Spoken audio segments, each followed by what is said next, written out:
Surrounded by high mountains, the Druk White Lotus School stands in a barren desert, just outside the fertile valley of the River Indus. Simon, Paddy and Arlene are volunteer landscape architects from the University of Greenwich. They are helping transform 10 hectares of desert into a dragon garden in which the school children can live, learn and play.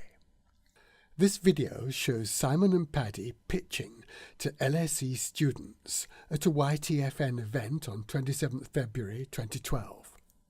They are asking for funds to train a Ladakhi landscape manager for the garden. Very appropriately, the funding network sees itself as a dragon's den for charities and donors. If you can imagine, sorry, this is the wrong PowerPoint, but we're going to go for it anyway. Okay,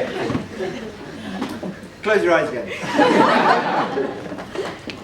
If you can imagine an ancient kingdom high in the Himalayas, where vast snow-capped peaks soar out of the landscape, and spread out below are desert plains, harsh yet silently beautiful.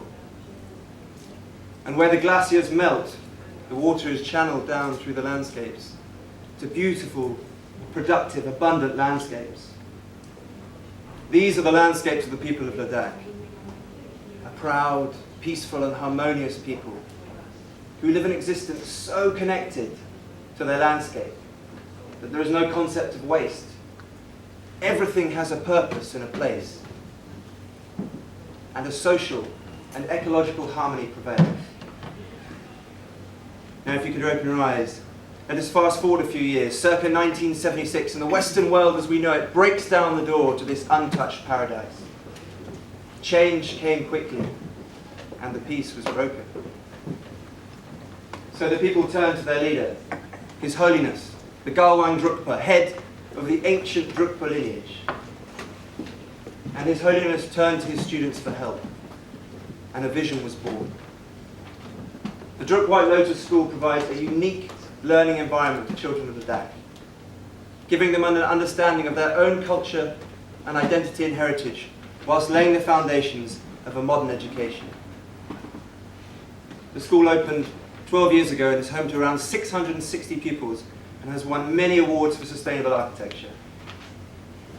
Now, in 2010 there was a catastrophic mudslide which caused a huge amount of damage to the site.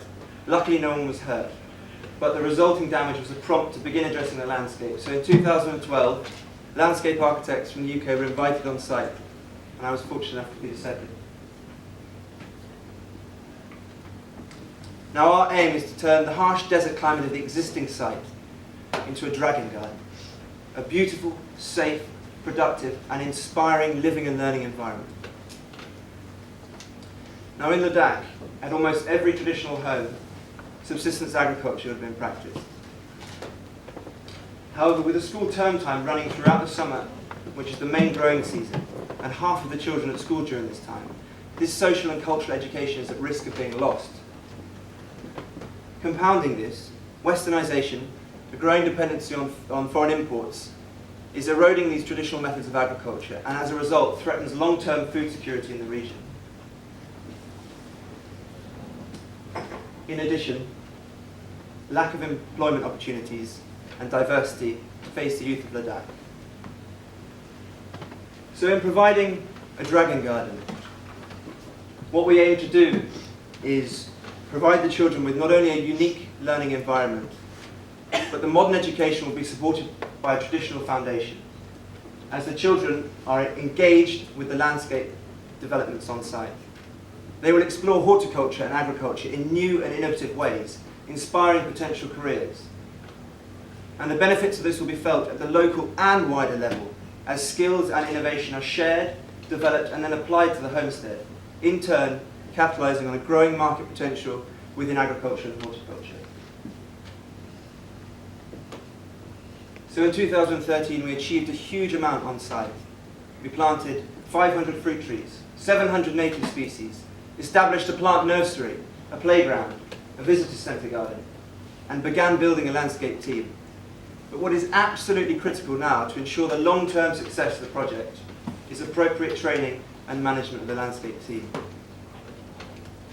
So our vision now is to recruit a landscape manager, a local Ladakhi who's passionate and clued up, who will liaise with the landscape architect who's on site for 6 months of the year, whilst continuing to drive the project forward and empowering and training his own team.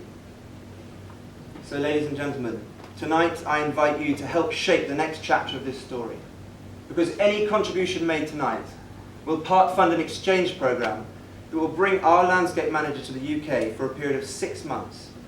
Here, he will volunteer at Embercombe Farm, which is a social enterprise operating in Devon, which has a very strong landscape management plan and strategy.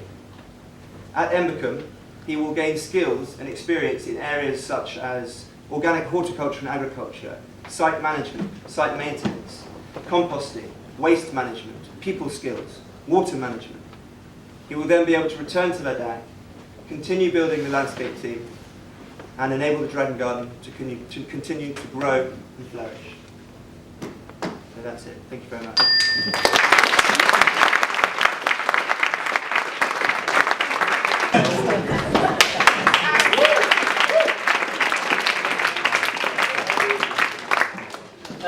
I'm Paddy, and I'm here to support Simon and the White Lotus School.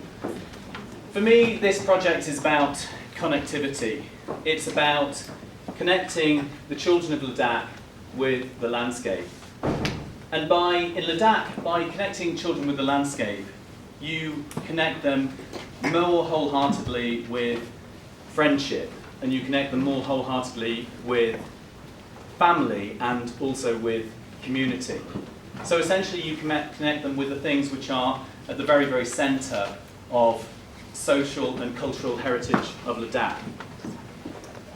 In addition to that, this is a unique project. It's a project which will, when it succeeds, which it will succeed, it will spread its fingers into the rest of Ladakh and have a knock-on effect into other educational institutions. So, what I also want to say is something about Simon, who has just given a really, really great presentation. But I think what is additional to that is that he will work and graft and make things happen on this project from now and into the distant future, because he really, really feels it in his heart, and he embraced the project so much that he went out there twice and essentially gave a year of his life at least to the project. So whatever you give tonight, it will be matched by him in passion, in enthusiasm, from his very, very soul, and he will work and work and work. So whatever you give tonight, he will wring the living daylights out of it to get the very best out of that money.